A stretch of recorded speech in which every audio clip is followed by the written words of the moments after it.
Hi loves, welcome back again to my YouTube channel. In today's tutorial, I'll be sharing with you guys how to cut and sew armhole princess darts bustier with a yoke from already made pattern. It is very simple. If this is what you're interested in learning, keep on watching and let's get started. I have my cord lace right there. I have my Ankara print. I have my scissors and then my pattern master. This is the pattern I'll be working with. I have a detailed tutorial on how to draft out armhole princess dart bustier on my channel. I'll be leaving the link in the description box so you go check it out. I love to work with pattern a lot because you can actually make use of one pattern to sew so many dresses for your clients. Now I'm going to modify this pattern into a pattern with a yoke. I've put aside the side fronts of my pattern and also the back part of my pattern.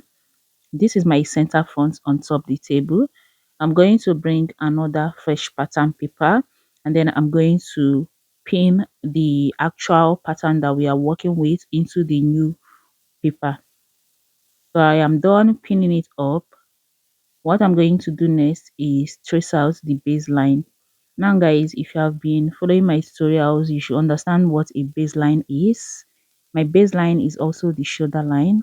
After that, I also went ahead to trace out the shoulder sewing allowance, half an inch, because I have all my seam allowances on the pattern.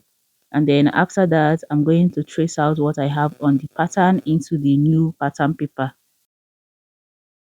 Now, after doing that, I'm going to cut out my neckline. I'm using the same neckline, which is 4 by 4 inches. This is not standard.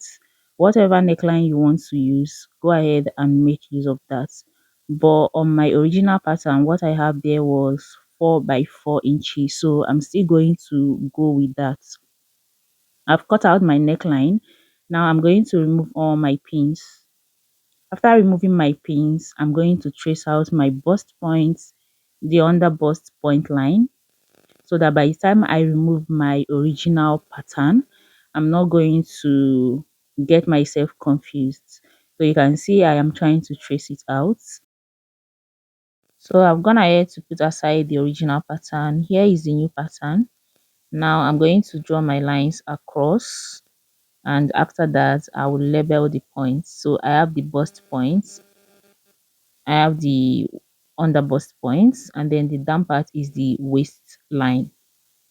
Now after this, you are now going to modify this to have a yoke on it. Okay, so now let's assume from the shoulder you go down by 5 inches and place a mark. So that mark I made there, I'm assuming is 5 inches.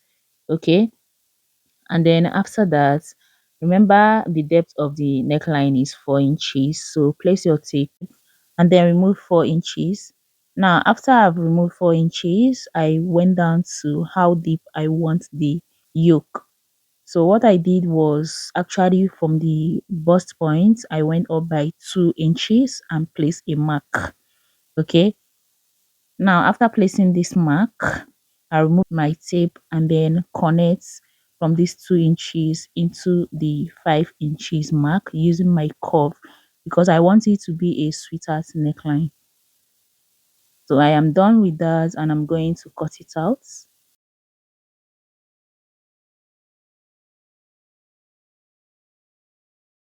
So guys, as you can see, I have my yoke. So I'm going to label it.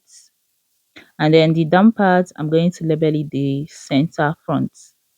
Now I'm going to bring in the side fronts and the back part of my pattern. Okay.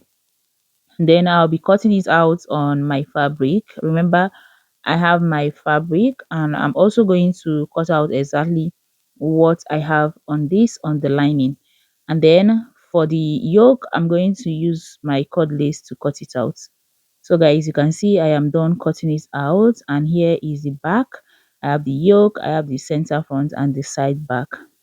Now to the yoke, I added half an inch to the down parts, and then to the center front I added half an inch to the upper part, and here is the side front. Now guys, I'm now going to fuse in my fusible interface into all of this. So here it is. I've placed in my paper stay on the lining piece, and then placed in the hairstay on the actual fabric. I've also gone ahead to double pad it using my hairstay. I didn't make use of wording right here, okay? And now we are going to move over to our sewing machine to stitch this. So here is the center front and the two side fronts. So I'll move over to join them together. So guys, I am done joining them together. I've also gone ahead to join the lining piece, and this is what we have. I've also given it a good press, and then here is the back. Okay, so I've turned the back with the lining, and I've also joined the darts. Now I'm going to go ahead and bring in the yoke. Okay, now this is my front bodice and this is the yoke. What I'm going to do is go ahead and use my pins to hold the center of the yoke into the neckline of my bodice, and then I'm going to sew it using 1/2 inch on my sewing machine. But before that, I'm going to use this bias to turn the neckline. Okay, so I am on my sewing machine and I'm trying to sew this. Now what I did was to I'm going to be turning the bias inward. Okay, so the bias is not going to be showing in front, it's going to be at the back. So I'm going to stitch with 1/2 inch on one side of the bias, and after that I'm going to turn it and then top stitch. So guys, as you can see, I am done turning the neckline with the bias. So it is time for us to join the yoke into the neck of the bodice. So I'm going to ensure that the right side of the yoke is facing the right side of the bodice, and I'm going to also ensure that the middle are aligning together, and then I'm going to start stitching from one side. Okay, please do not stitch from the middle, or ensure that you use your pins to pin it down from one side until you get to the middle. Please, you don't want to pin up the whole of the yoke into the neckline before you stitch. It is going to be very difficult for you. That's why you should pin up one side, and after stitching that side, then you enter through to the other side. Okay, now if you can't do it this way, this might be difficult for you. What you want to do is use a chalk to mark out 1/2 inch around the neck of the bodice, and then follow that line to stitch in your yoke.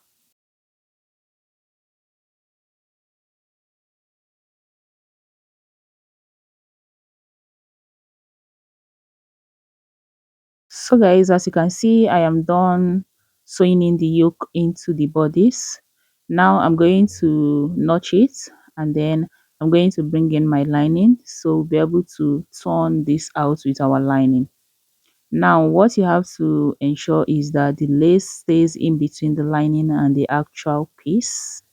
I'm going to match up the middle of the lining to the middle of the actual piece, and then I'll start stitching. Now to stitch this, I'm going to be using hemming tape to do that. Okay, you're still going to understand why. And also, while stitching this, if you notice, my lining is underneath. Okay, and then the lace is in the middle and the actual fabric is on top. Also, I'm stitching this following the line that I created while stitching in the yoke into the actual fabric. I don't know if you understand. So I'm not going to have a double line right there. That's why I have to ensure that the actual fabric is facing upward, and then I'm following that particular line to stitch in the lining. Okay, and you can see I'm also doing that with my hemming tape. Now this hemming tape will help my lining stay inside without coming out after giving this a good press. Now after doing that, I'm going to notch the seam allowance and top stitch. So after that, I'm going to turn the side using 1/4 inch and then give it a good press. So this is it for the front. Here is the back. It is time for us to join these two together. Now I'm going to keep the back and then place in the fronts, right side facing each other. Now I'm going to bring in my body measurements, divide them by 4 and then mark it out. Okay, so first of all, I'm going to divide my bust circumference by 4, and whatever I have, I'm going to mark it out. And then also the under bust, I'm going to divide it by 4, mark it out. And then the waist, I'm going to divide it by 4 and mark it out. I'm going to repeat the same thing to the other side, just as you can see me doing. And then after that, I'm going to move over to my sewing machine to stitch this and also join the shoulders together. So guys, as you can see, after that, this is what we have, and this is exactly how to sew a bustier with a yoke. It is very simple, and hope to see you guys in my next tutorial. Bye.